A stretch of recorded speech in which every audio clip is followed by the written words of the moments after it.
substances known to man. Most people have metal or amalgam fillings in their mouth, and half the metal in each filling is made from this stuff. For years, dentists have believed these fillings were safe, but now we know that every time we chew, brush or grind our teeth, some of the mercury is released as a vapor and we inhale it. PANORAMA has uncovered a growing body of scientific evidence which shows ominous links between the mercury from our fillings and serious illnesses. We also reveal an uncomfortable background of complacency and ignorance within the British dental establishment and apathy in government, which is helping mask the truth about the dangers of the poison in your mouth.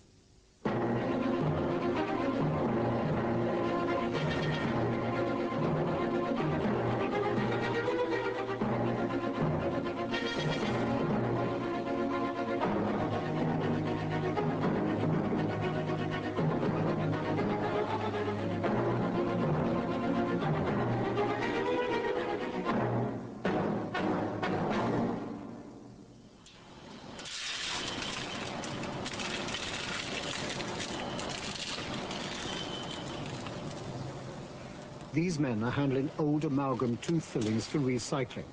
Once removed, what had lived inside our mouths for years is suddenly treated as the dangerous poison it's always been. Mercury is so toxic that at certain levels it drives people mad, but even the tiniest amounts are regarded as unsafe. At lower levels, and no one quite knows how low they are, the metal attacks the brain and the central nervous system, producing symptoms which include nervousness and irritability, lack of concentration, loss of memory and self-confidence, mood swings, anxiety, depression, fatigue and insomnia. Because there can be other causes for these symptoms, no one has associated dental amalgam with them.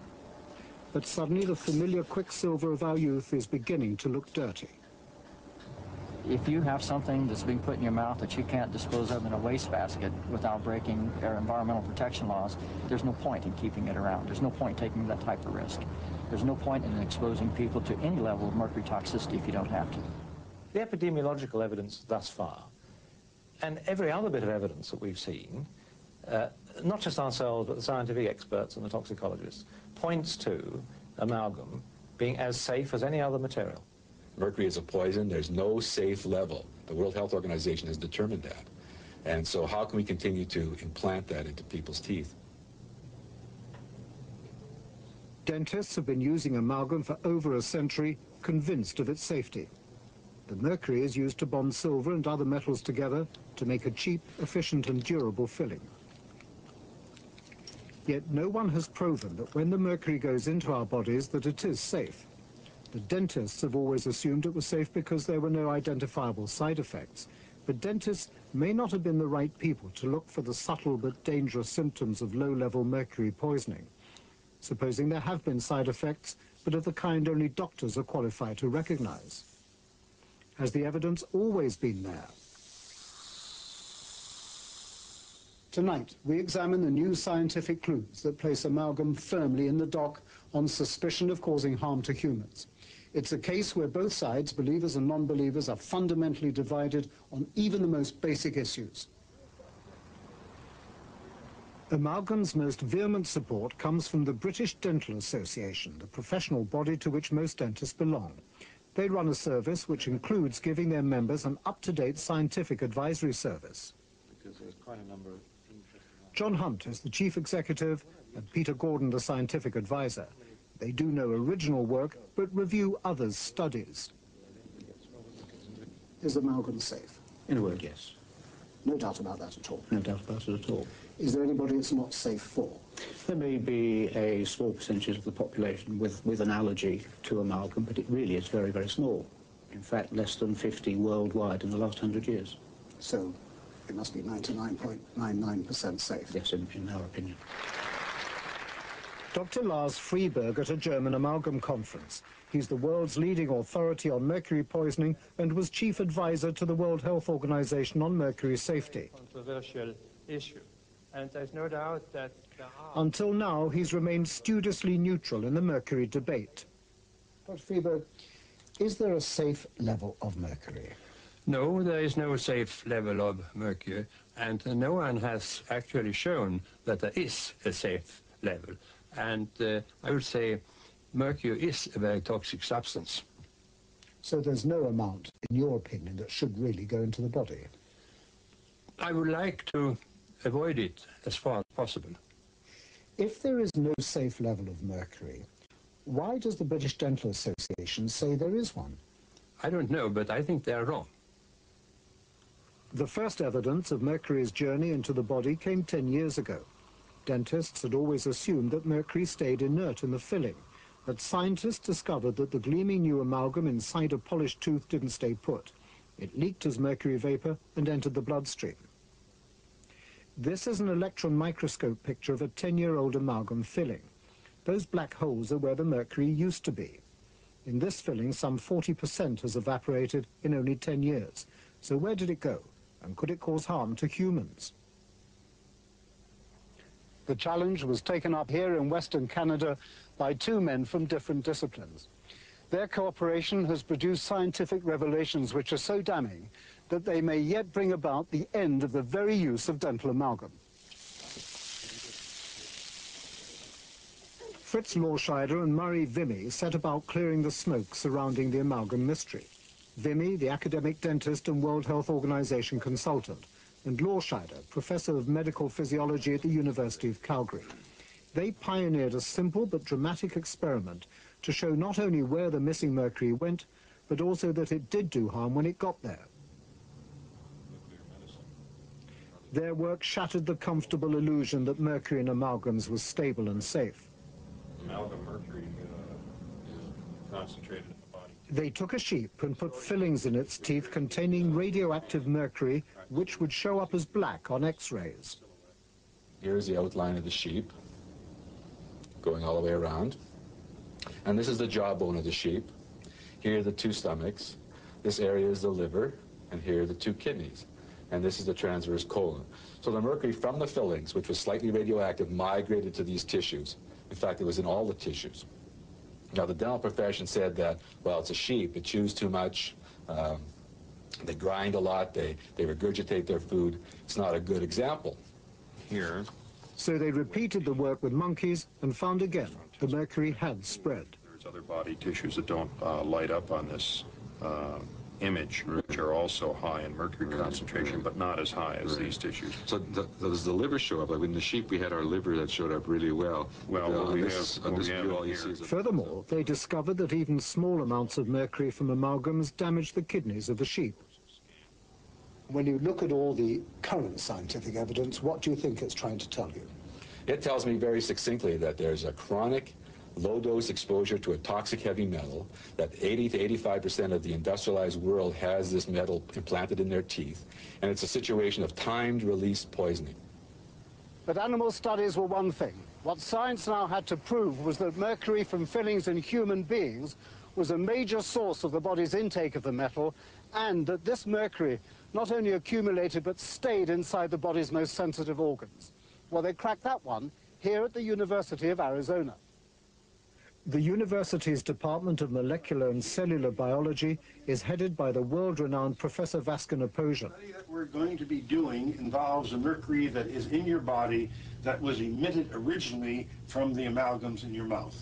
What we're going to do, he used these tablets to draw out mercury in the body's sensitive organs. This is the best mobile. Students volunteered to take part. For over a century, dentists believed mercury from fillings didn't even enter the body. Amount of mercury that comes out in your urine for the next 6 hours after you take these 3 tablets. But Opousian's results, published 2 years ago, were an astonishing rebuttal. They showed that no less than 2/3 of the mercury in the body came from tooth fillings. I'm worried that the amount of of mercury coming from dental amalgams that we're putting in the mouths of young children today might be harmful to them as far as affecting their learning abilities, their performance abilities, and I'd hate to think that 20 years from now we will have hurt some of these children when we could have prevented it by proper scientific research, and that is what we must do now. The professor simply doesn't know if enough mercury from fillings enters the body to do harm, but nor is he waiting to find out. I'd hate to see amalgams in the mouth of my grandchildren who are 5 years and 8 years of age now, when there are better materials, and I think there are better materials that are now available. And safer. And safer. Are you aware of the work of Professor Pojan, Professor of Molecular and Cellular Biology at the University of Arizona? No. Not at all? Did you know that he has shown that 2/3 of the mercury excreted from the human body comes from dental amalgams? No, I didn't know that. Isn't this, gentleman, a kind of document that ought to be on your desks? Yes, I'm surprised it isn't in the bundle that we have got, but nevertheless, I think that if it were, and if you'd produced it, we had a look at it and asked our experts to have a look at it and review the scientific methodology and the interpretation of the findings. We need to have a look at these papers, and certainly, routinely we do. For this one, we appear to have missed. Now even more ominous evidence has been uncovered, this time about the dangers of amalgam's mercury in the most vulnerable and sensitive organ of all. It was a dentist in Los Angeles who first discovered from his examination of bodies here in the mortuary that mercury from dental amalgam travels to the brain, and the more fillings, the more it accumulates. Dr. David Eggleston is a dentist in California. His clients include Tom Cruise. His less glamorous work recently took him to the county morgue to investigate the relationship between dental mercury and the brains of the dead. Eggleston spent months studying the records and discovered that mercury from amalgams not only accumulates in the brain, but some of this poison stays in the skull for as long as 40 years. I think there is legitimate concern regarding the mercury issue in dentistry. Mercury does release from the silver fillings. It does accumulate in the body. Do you insert mercury amalgam in this practice here? No, I do not. For the reasons you've just given? Yes, for the mercury issue, yes. And have you had your fillings, your amalgam fillings removed? Yes, I have. Again, for the same reason? For concern with mercury, yes.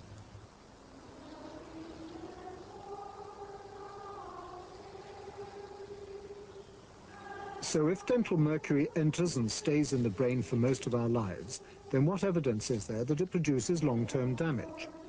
Testing humans for mercury damage over a lifetime would be a notoriously difficult and expensive study. No one's ever tried. But suddenly, researchers are on the verge of a breakthrough. These are the dental records of scores of elderly nuns in a convent in Wisconsin. They may hide part of the answer to one of amalgam's greatest riddles. Is there a link between the mercury in fillings and the deadly disease of Alzheimer's? A unique study, starting with these files, may provide the clues. 13, 14. We got 14. So we made it. These sprightly ladies have made it into a fulfilling old age. They've agreed to take part in a scientific gamble by donating their brains to medical researchers who will look for a positive relationship between dental amalgams and Alzheimer's disease. 37. 38. I pass. And already some scientists are reaching provisional conclusions about the dangers of dental amalgams. Is there any doubt in your mind about the association between mercury and Alzheimer's? I would not want to make the statement that mercury causes Alzheimer's disease, but there is no doubt in my mind that low levels of mercury present in the brain could cause neuronal cell death, and this could lead to dementia, which would be similar to Alzheimer's disease. Dr. Boyd Haley, professor of medicinal and biochemistry, has just made a dramatic breakthrough while investigating the implication of dental amalgam with Alzheimer's. He's discovered that even tiny quantities of the metal can produce changes in the brain that are identical to changes caused by the disease. As you increase the mercury concentration, this protein goes from being very abundant to very low. Specifically, the mercury inhibits the efficiency of tubulin, a protein essential to brain cells. We can't go inside a living human being and look at their brain, so we have to work outside and do scientific experiments such as we've done. And to the best that we can determine with these experiments, mercury is a time bomb in the brain waiting to have an effect. If it's not bothering someone when they're young, especially when they age, it could turn into something quite disastrous. So in the worst case scenario, what happens to the human being? You would become demented. Although Dr. Haley knows there's still no proof of damage, he, for one, has heard enough. What did you do about your own fillings? I still have one amalgam filling, but when I have them replaced, I have them replaced with non-amalgam material. Why? Because I'm afraid enough of my own research and concerned enough that I don't want it in my mouth, nor do I want it in the mouth of my children or my wife. Are you aware of the association between dental mercury and Alzheimer's? As far as I know, there is no association with mercury and Alzheimer's. Are you aware of a paper by Dr. Boyd Haley at the University of Kentucky? By name, no. Gentlemen, this was published in 1993. Isn't this a document that should be on your desk? I come back to the point that we rely on expert advice. But what kind of advice are you getting if these papers are not being put on your desk so that you can inform your dentists and members of the public? Well, we look to a group of people, including our consultants, but also we rely upon the Department of Health and other bodies to let us have their results and their advice about results that they will have read in papers. These are key papers, Mr. Hunt. These are very important papers, aren't they? I mean, a relationship between dental amalgam and Alzheimer's is not an unserious matter. No, we shall certainly look at that paper. A few dentists who have read the new data now refuse to handle amalgam at all. The majority who do are warned by their dental associations to deal with it with considerable caution and respect. Some even treat it like a journey to a hostile planet. But given their occupational exposure to dental amalgam, they are taking sensible precautions. But are all these precautions enough to protect the dentists and their assistants from the mercury vapor that they'll encounter in the workplace? One long-established and apparent fact has always consoled dentists who work with amalgam. If it doesn't hurt us, they argue, how can it harm you, the patient? But in a dramatic new study to be published shortly, even that comforting truth is now revealed as yet another illusion.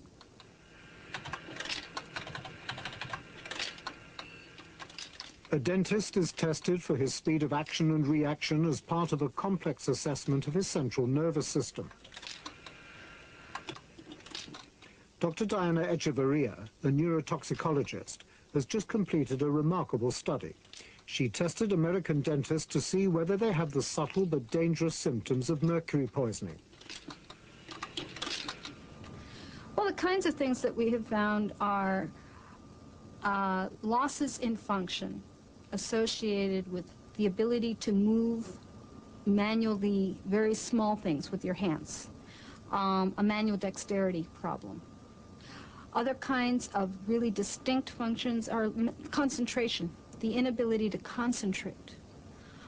Actually, those are skills that anybody needs. If I were to time how fast you could put this pen into these holes, or similar tasks, that a normal people might take, let's say, 1 second to find the right hole and very quickly make the connections. A person with a deficit would take more time, maybe 2 or maybe even 5 seconds. And so in the studies that Diana did, she was measuring things in milliseconds, which is even a more careful approximation of the time. What are the implications?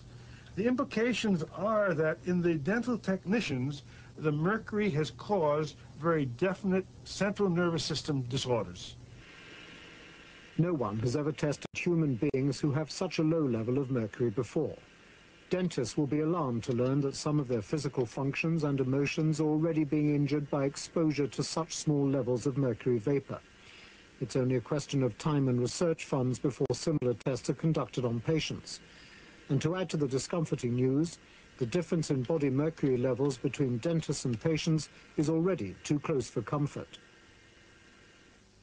Doctor, is there an overlap between the lowest figure of exposure for dentists and the highest figure for ordinary patients with quite a lot of amalgam fillings? Probably yes. And does that mean then that a lot of patients are probably suffering the same symptoms that the dentists are suffering? Well, that's the next research question that we need to ask ourselves, because we don't know for sure. We have indications that comparable effects are appearing just above that range. But the leading question now is whether or not we have a problem at that lower overlap level. But that means at that level the safety margin is extremely small. Very narrow, extremely narrow. That's a major concern. That's right. Just tell me this, because people will say, okay, that's bad. It takes a microsecond longer to put a pen into a hole. Does it matter? My greatest worry would be among the children, all right? Now, children are going to school. They are being taught things. They are being taught how to handle living situations, everyday situations. They're being given information that we hope they'll keep in their minds for a better way of life. It is conceivable that as they're being educated and as they are being trained to do something, that their training will not stay with them as long, that they may not be able to do things as quickly, and therefore they will not be able to be judged proficient in certain tasks. If you write to the British Dental Association here in Wimpole Street asking about the safety of amalgam fillings, they'll send you a so-called fact sheet. This is it. It covers the subject of children by stating categorically that the evidence available to the BDA doesn't justify banning the use of amalgam in young children. Yet it's precisely the young who are most vulnerable to mercury poisoning. Right. Put your hands up, please, if anybody in this room has got any fillings. Right. Put your hands down, please. Right. These children at a Liverpool Comprehensive have on average a couple of fillings each. It's easy to demonstrate how the mercury vapour escapes from their small fillings. We invited an expert to bring a mercury vapour tester to check. The air around the fillings is measured. Very slight movement there. Up to... Even without stimulation, some mercury vapour is escaping from the filling. Nice and hard. Then the filling is rubbed to simulate chewing, brushing or grinding. Filling it dry, just as it is after you've rubbed it. And we're going to try and measure it again. This time there's no doubt the mercury vapour has begun to leak copiously, and this is the actual reading as the needle goes off the scale.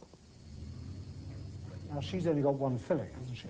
Right. And if she had 8 fillings? It'd be 8 times as much. The United States authorities recommend a maximum safe mercury exposure limit of 10 micrograms a day. But scientists have discovered that dental amalgams alone can produce between 1 and 29 micrograms of mercury vapor a day. So some people exceed the safety limits for mercury just with their fillings. Do you believe it is safe to use amalgam in children? Yes, certainly. And I've treated my children with amalgam, and I have no doubt that when they have their own children, they will also require that. In Sweden, Dr. Lars Friberg, the World Authority on Metals Poisoning, remains baffled at the various attempts by dental lobbies to maintain a rearguard defense for a material whose time he feels has come. British dentists say that there's no evidence that it shouldn't be continued for use in children. Yeah, I think there's no basis for such a statement. I mean, children, are you saying children are particularly vulnerable or what? They are definitely particularly vulnerable. We know that if you take the young child, I mean, it takes a few years after birth until the brain is developed. And we know that the brain in children are much more sensitive than in the adults. You don't think that putting mercury into the brain of a child is a good thing at all, do you? No, I don't think so. But it's not just young children at risk.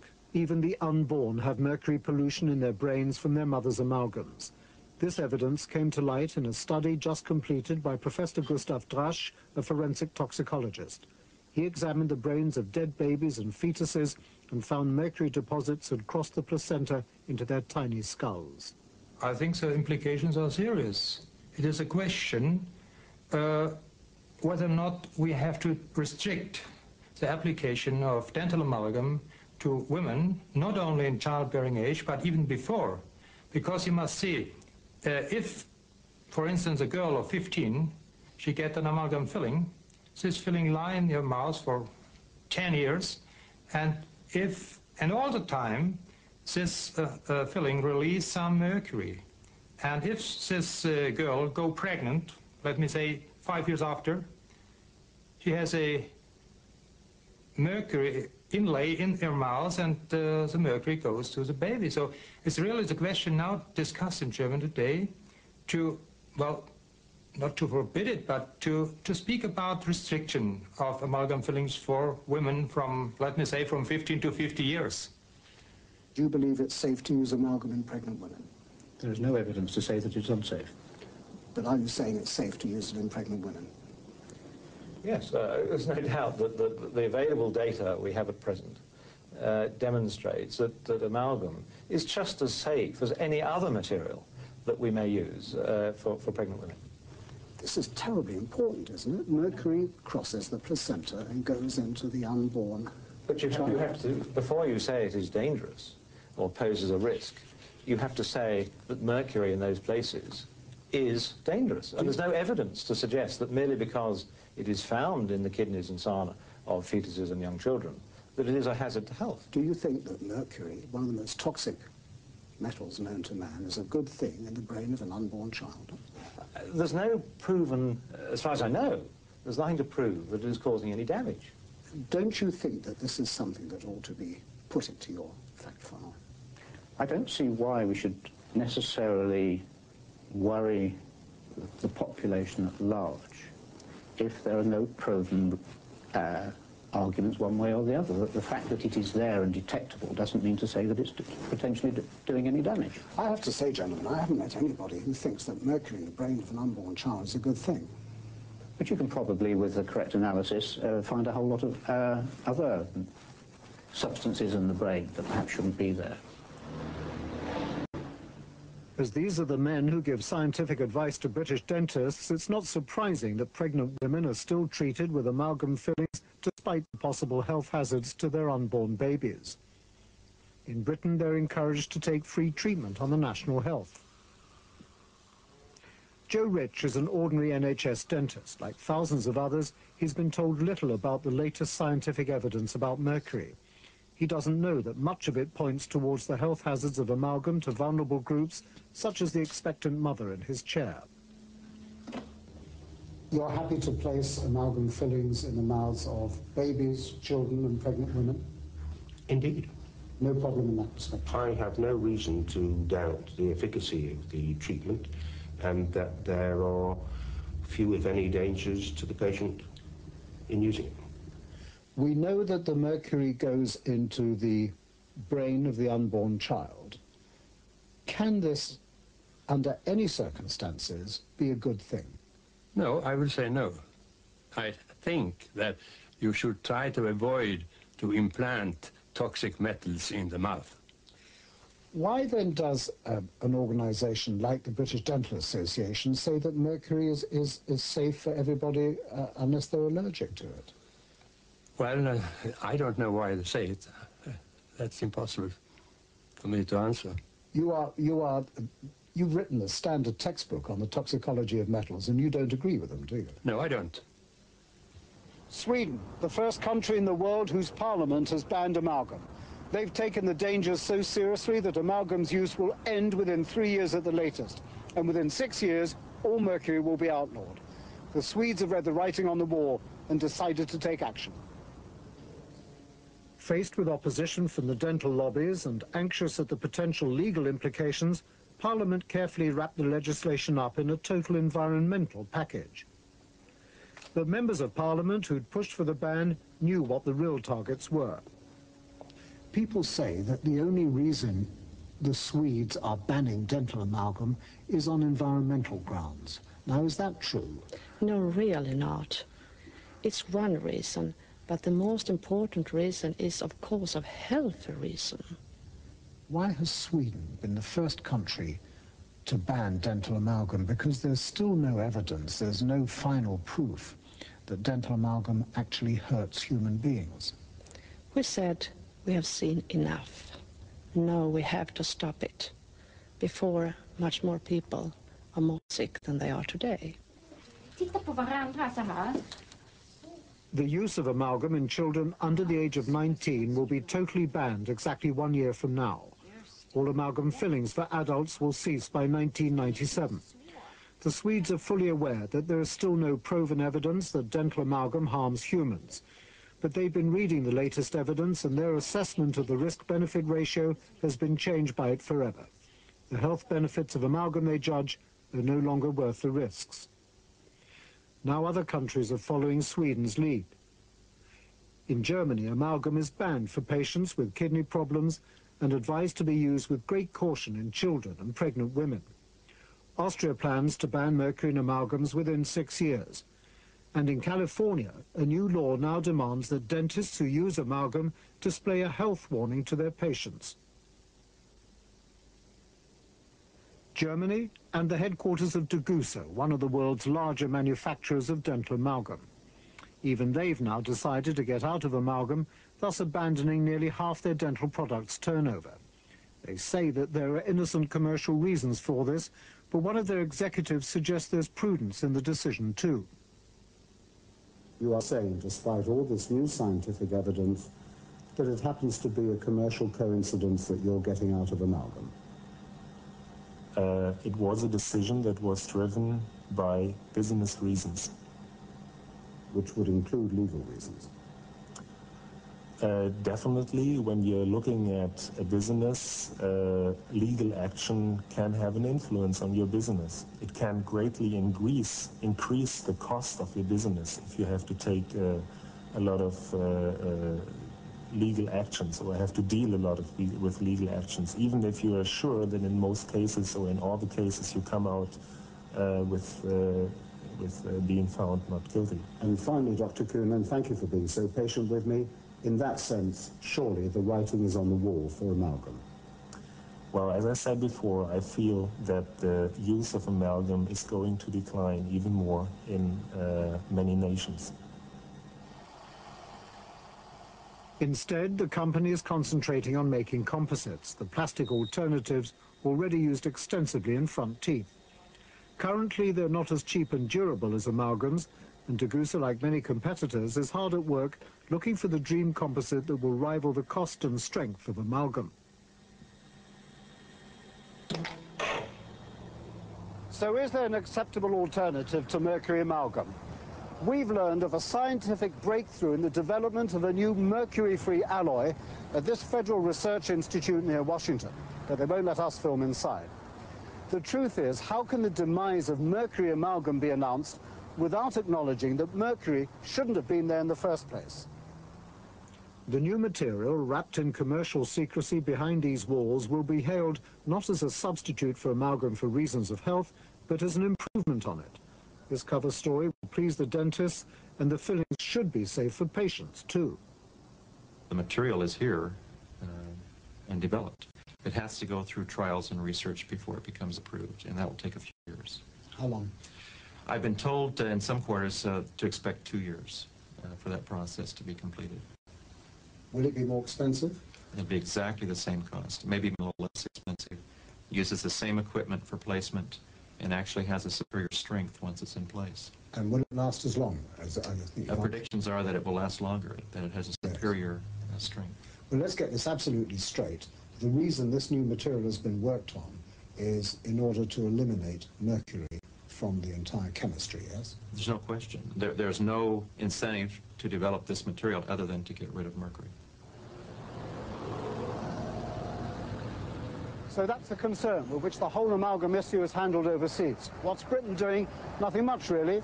We had hoped to bring you an interview with someone from the Department of Health, but they refused to talk to us on camera. We would have asked them what, if anything, has changed since 1986, when they last looked at the issue and decided that there was no problem with amalgams.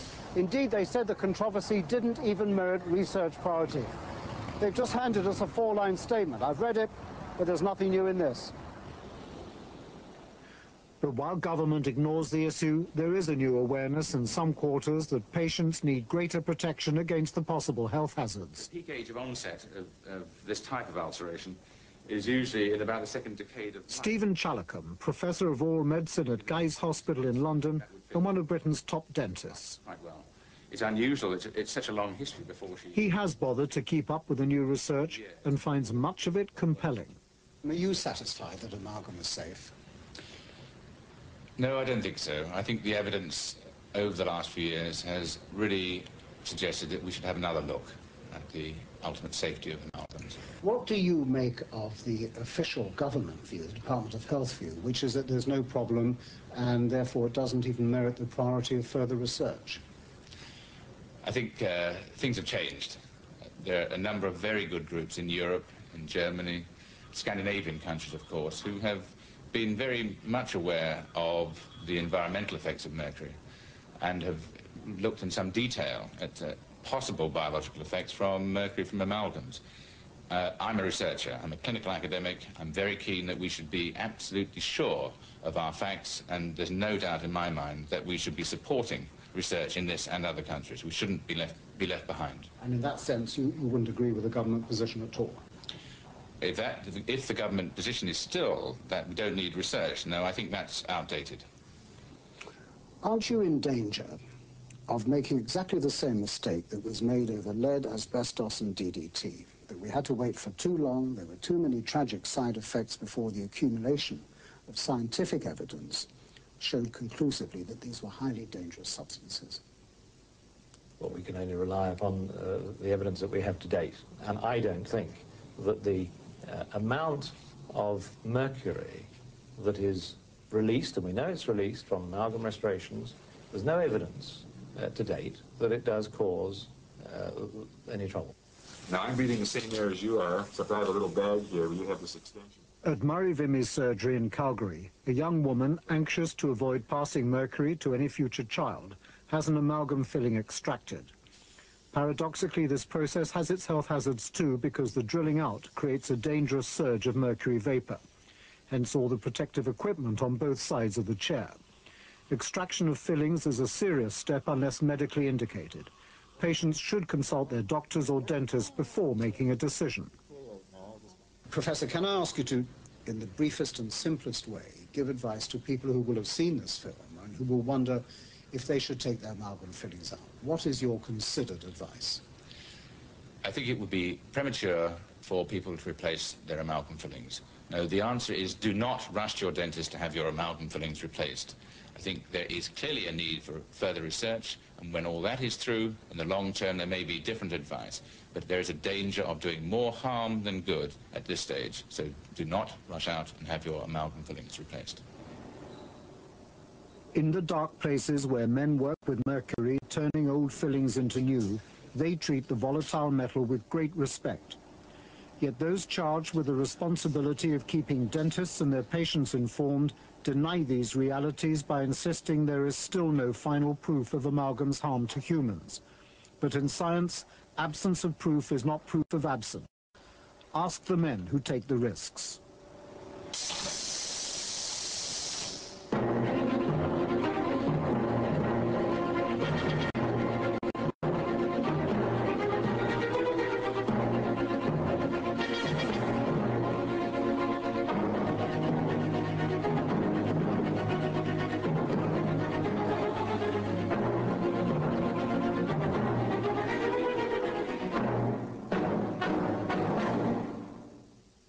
For a transcript of that programme, send a cheque or postal order for £3.50 made payable to the BBC to Poison in the Mouth, P.O. Box 7, London W3 6XJ.